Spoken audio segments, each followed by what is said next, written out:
Olá, pessoal! Sejam todos muito bem-vindos a mais um Debatendo a Qualidade da Carne. Aqui nós conversamos sobre como dominar o controle de qualidade de carnes. Eu sou a Jennifer, especialista em qualidade de carnes. E o nosso assunto de hoje vai ser sobre como que o abate humanitário interfere na qualidade da carne.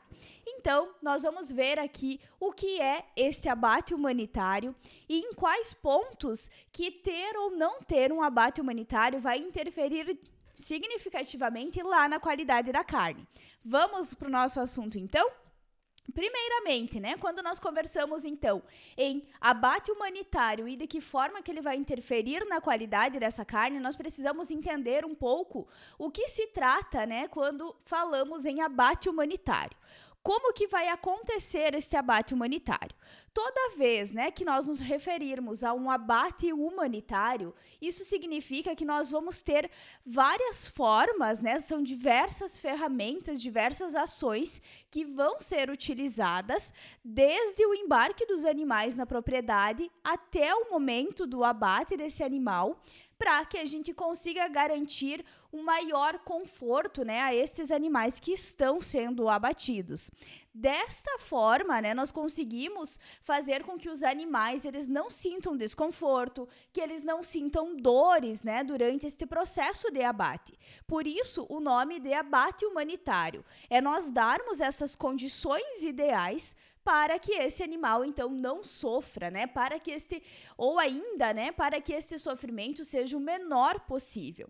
Então, nós temos hoje, várias legislações que nos ajudam a regir, o cumprimento deste abate humanitário.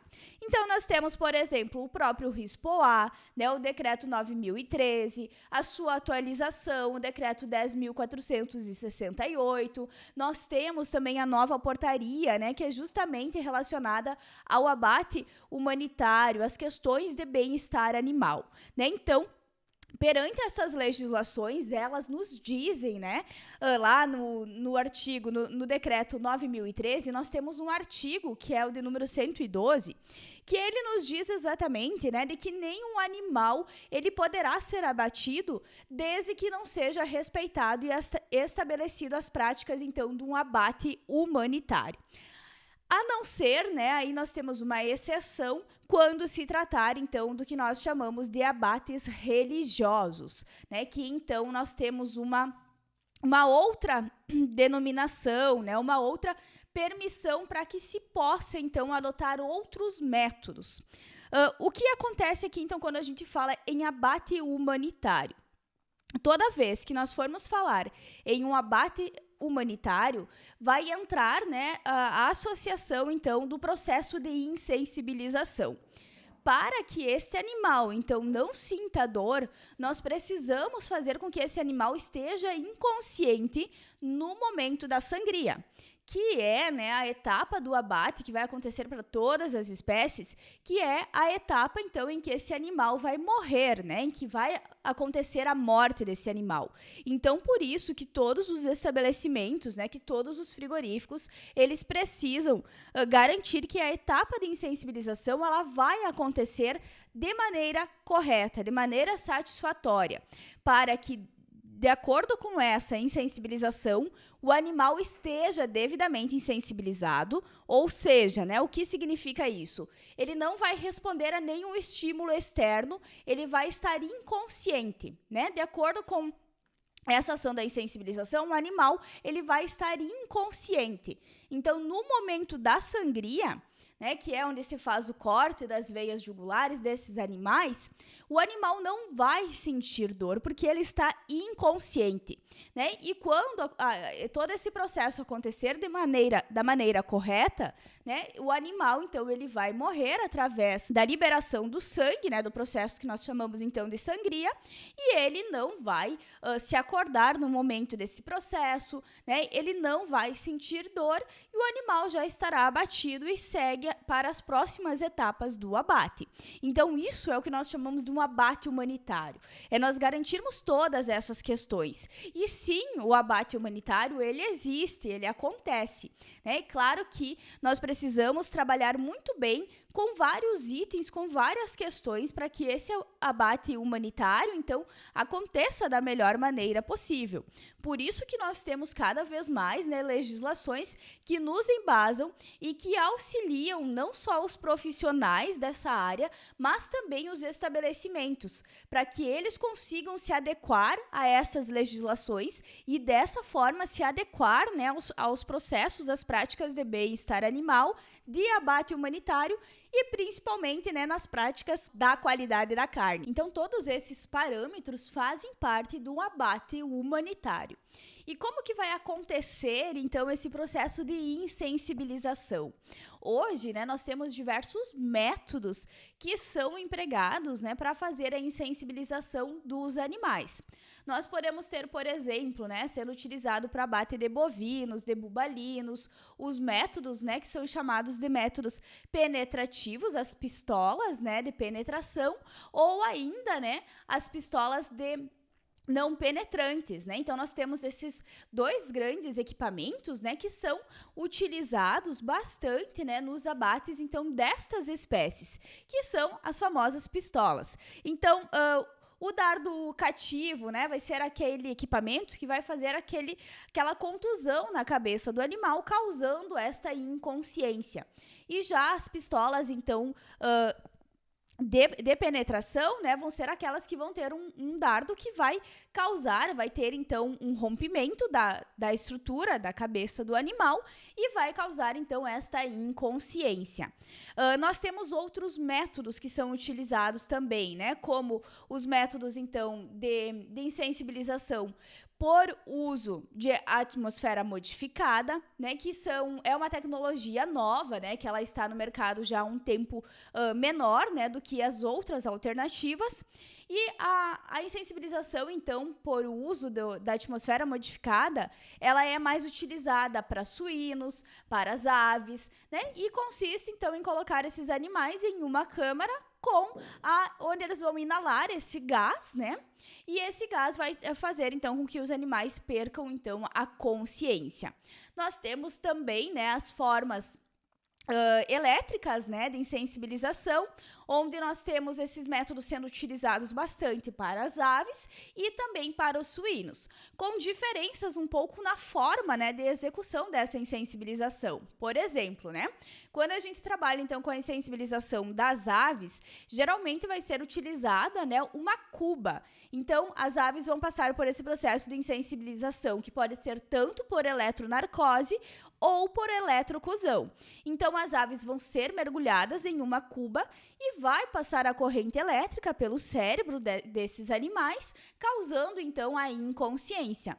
Já no caso dos suínos, né, esse sistema ele é utilizado, porém sem o uso da cuba, né? Então, a gente tem eletrodos que são colocados nas têmporas dos animais e esse choque, né, essa corrente elétrica, ela vai, então, causar também esta inconsciência.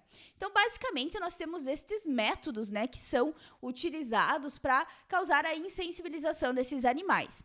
Então, recentemente, né, no ano passado, quando nós tivemos a nova portaria, essa RDC 365, ela nos trouxe uma planilha, né, em anexo a esta portaria, onde nós temos, né, os métodos utilizados. Qual é o método utilizado para cada espécie animal? Então, ali nós temos descrito, né, quais são estes métodos. O uso da atmosfera, né, de métodos elétricos e ainda as pistolas, né? Então, nós temos estes métodos. Aí, o que é importante, né? O que nós, como profissionais, né, atuantes dessa área, que temos esse conhecimento, que atuamos como consultores, CLTs ou como RTs, o que nós precisamos saber sobre todo esse processo, sobre o abate humanitário, sobre a qualidade da carne, né? O que nós precisamos saber. Então, é importante que a gente saiba como que esse processo acontece, né? De acordo com cada espécie animal, para que a gente consiga identificar possíveis falhas nesse processo e dessa forma a gente consiga auxiliar a empresa a resolver algum problema e dessa forma também evitar que se tenha problemas, então, na qualidade da carne. Um exemplo, então, né, de como que a gente pode fazer essa atuação. Nós temos, né, durante esse processo de insensibilização, após este processo, né, o animal, então, deve estar inconsciente. Para isso, nós temos alguns sinais que nós podemos observar, que vai fazer parte, então, do controle de qualidade de carnes, né, do estabelecimento, fazer essas verificações desses sinais dos animais para verificar se ele está devidamente insensibilizado ou não. Então, sinais básicos que a gente pode verificar. A questão da respiração do animal, né? Então, ele não pode ter aquela respiração rítmica. A gente pode observar a questão da mandíbula do animal, né? Então, no caso dos bovinos, por exemplo, né, eles vão ter a língua protusa, né, que é esta língua colocada para fora, porque eles perdem aqui o movimento da mandíbula, né, e essa língua, então, ela vai sair para fora, né? Então, esse é um sinal nítido de que o animal foi devidamente insensibilizado. Então, verificar o olhar dos animais, ele não pode ter aquele olhar que pisca, aquele olhar que se move, né? Então, ele precisa ter um olhar vidrado, né? Um olhar parado, que isso vai nos indicar também uma boa insensibilização. Então, o animal não pode ter vocalização, o animal ele não pode querer se erguer na nória, né? No caso das aves, por exemplo, não pode tentar se erguer. O próprio bovino também, né? Não pode ter esse movimento de tentar se erguer, se movimentar, né? Porque caso isso acontecer, a insensibilização não foi feita de maneira correta. No caso ainda das aves, não pode ter a tentativa de bater as asas, né? Então, são alguns sinais que nós precisamos conhecer e entender para que a gente consiga, além de treinar os colaboradores envolvidos, para que a gente consiga também ter esta segurança técnica e saber o que fazer.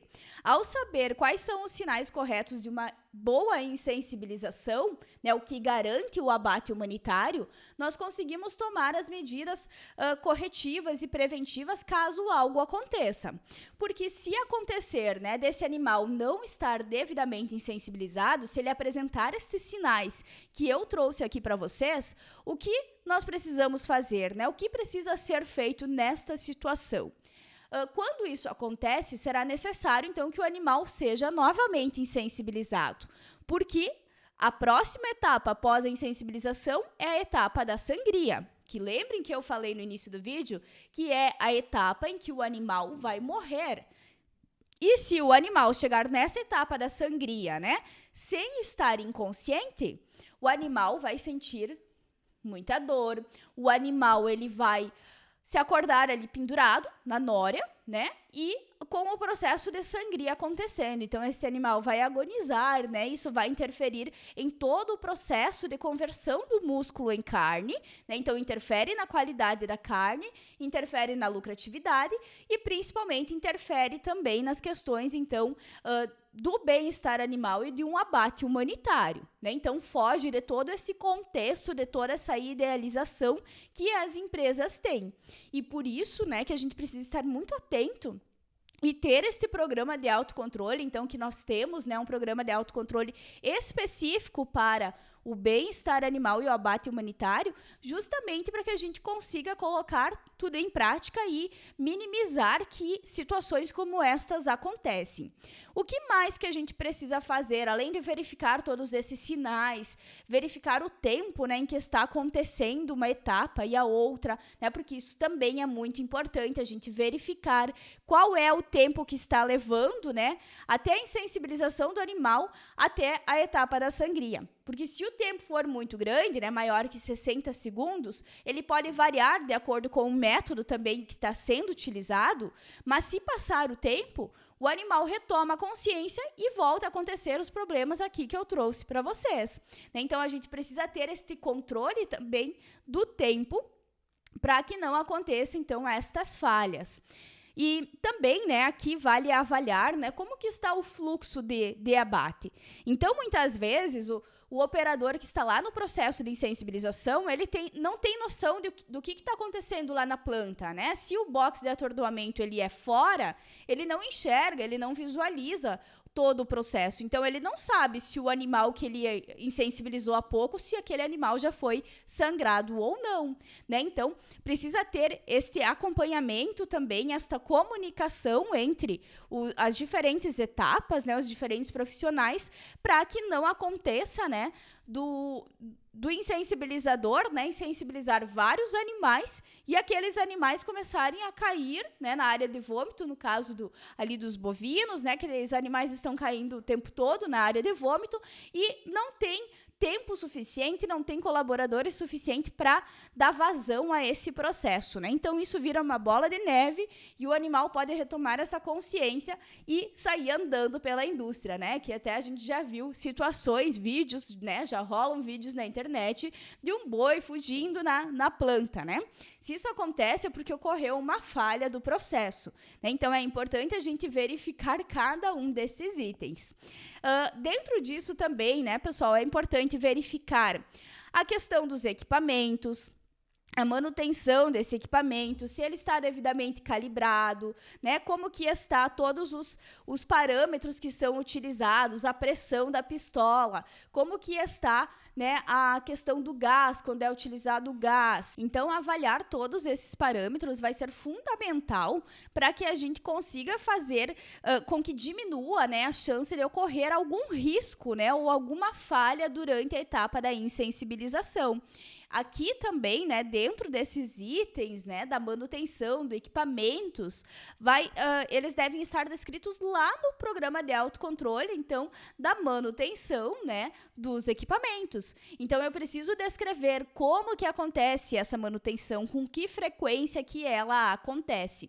Então, é muito importante, né, que todos esses parâmetros estejam andando em sinergia, né, que tenha toda essa comunicação, que tenha todo esse cuidado de todas essas etapas, que seja registrado tudo em planilhas, né, também para que a gente consiga sempre, né, dentro desse setor, trabalhar com a busca da melhoria contínua, né. Então, isso é algo que deve ser trabalhado em todo o processo, né. Então, aqui, quando o assunto é abate humanitário, precisamos sim redobrar esta atenção, né, e trabalhar mais com essas questões. Então, esse PAC, né, do bem-estar animal, do abate humanitário e da manutenção dos equipamentos vai ser essencial para que a gente consiga garantir a qualidade da carne que vai estar sendo entregue e principalmente também esse cuidado e esse zelo com os animais, para que a gente consiga levar até o nosso consumidor uma carne com maior qualidade. Então, quando nós falamos, né, ainda nesse abate humanitário, que vão ser ações desde o embarque dos animais, né, até esse processo de abate,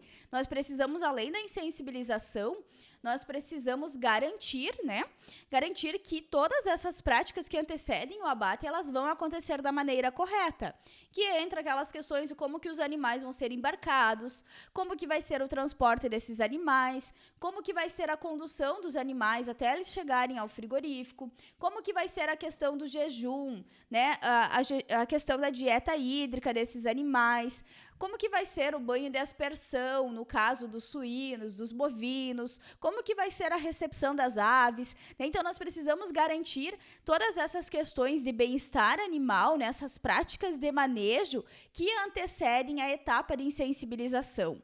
Como que vai ser toda a condução desses animais, né? Então, tudo isso faz parte do que nós chamamos, então, de abate humanitário, que é este conjunto de ações, né? Então, o abate humanitário não é simplesmente a insensibilização, mas sim todos estes itens, todas essas ações que vão desde lá o embarque dos animais até que o animal seja insensibilizado e aconteça, então, a etapa da sangria. Então, é fundamental que cada uma dessas etapas sejam trabalhadas, né, da melhor maneira possível para que a gente consiga fornecer essas condições ideais. Então, aqueles cuidados básicos lá das 5 liberdades do bem-estar animal, de fornecer condições ideais, de ter toda toda a instalação também de uma maneira adequada, né, para garantir que o animal vá se sentir bem, para que ele não vai se estressar com barulhos estranhos, com sombras, né, com algum material que está lá que não deveria estar. Então, tudo isso vai fazer com que a gente consiga ter esse abate humanitário.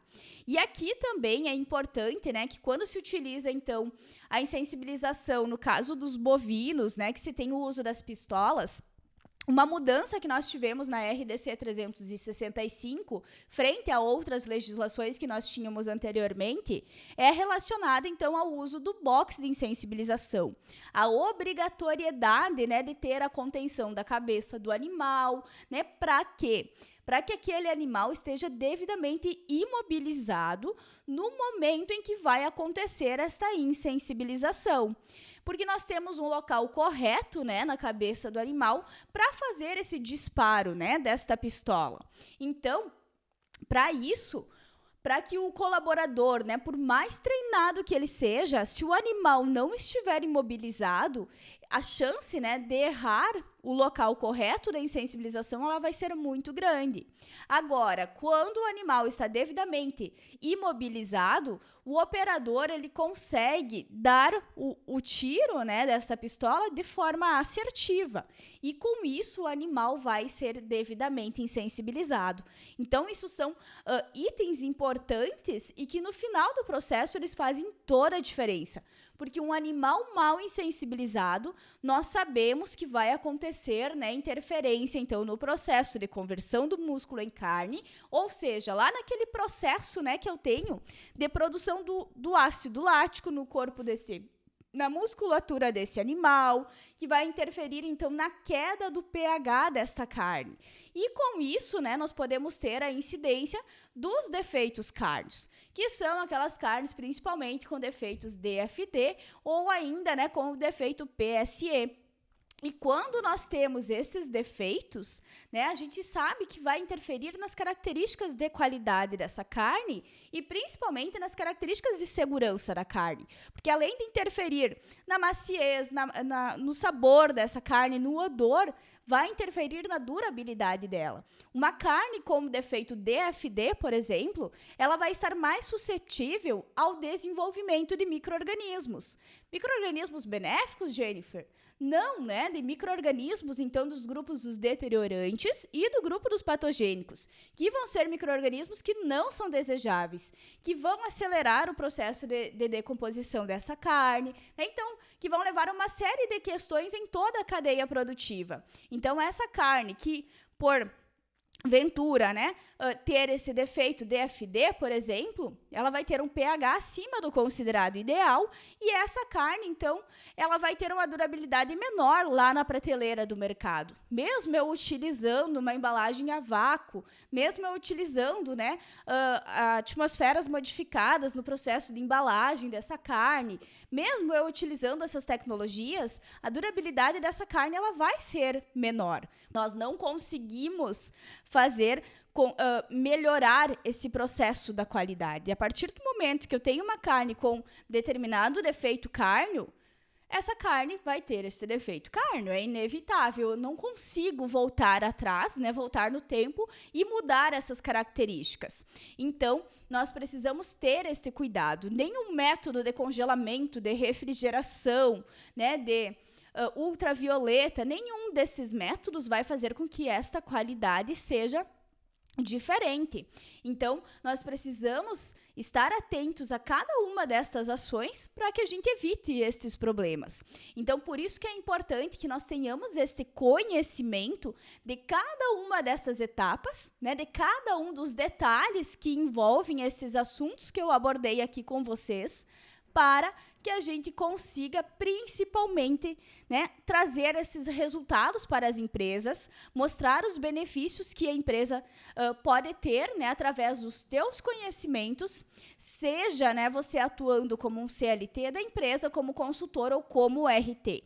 Você ter este embasamento teórico, esta segurança técnica sobre o assunto, vai fazer com que você consiga resolver problemas, né, que a indústria tem, de uma forma leve, de uma forma, então, com respaldo técnico, né? E para isso, você precisa, ter o conhecimento necessário. Então, isso vai ser fundamental para que a gente consiga garantir um abate humanitário e também, né, para que a gente consiga garantir a qualidade dessa carne.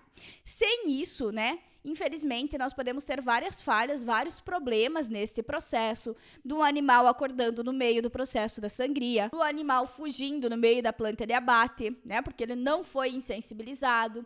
Então, pode ter problemas desde colaboradores que possam vir se machucar caso aconteça isso, né, principalmente quando trabalhamos com espécies maiores, bovinos, bubalinos, todas são espécies de grande porte, né, então isso pode também ser um risco aos colaboradores. Então, todas essas práticas, né, quando não serem feitas da maneira correta, a gente vai estar prejudicando todo o setor, né? Porque se o animal, então, ele não for conduzido dentro das práticas de bem-estar animal, esse animal, ele vai se estressar muito, ele vai liberar hormônios, né?